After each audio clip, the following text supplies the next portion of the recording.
El sunadur de sifol de Hamelin. Fiaba cantado a Belase, a Belase.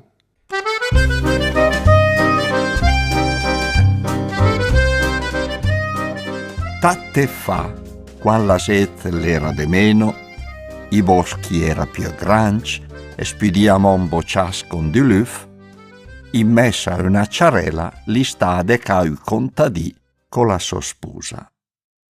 Era una volta una bella città tedesca, miata grande, ma con un nome dolce come la mel. Hamelin.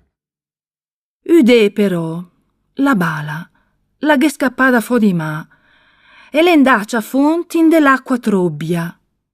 Allora l'ha sentito una voce che la paria in fo dell'acqua e che la che disia: Buongiorno, bella scetina. Come te si chiamet? Il mio nome è Marietina Rossa, Mantellina Rossa.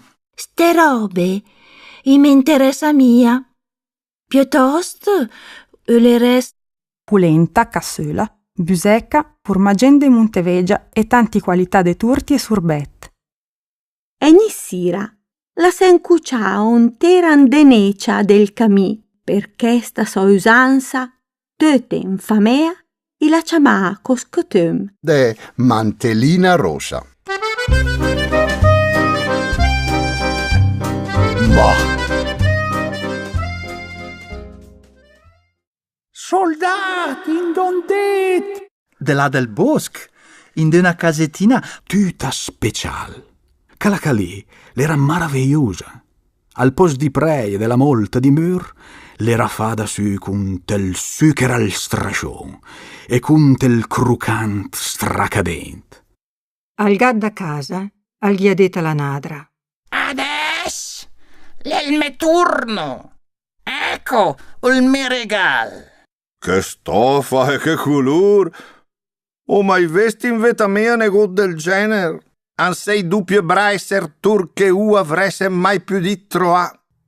La stria, bruta il pecà, la gadì. Chi l'è che le drea mangiam la ca? Ma proprio in quel momento il pes gros la dervì la bocca e gnam l'ha mangiat.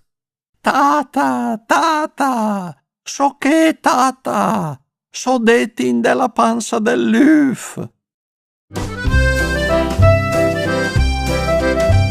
Pasti pastu, ne restagni bucu. Moral della favola: Cica cicoria, le finita la storia.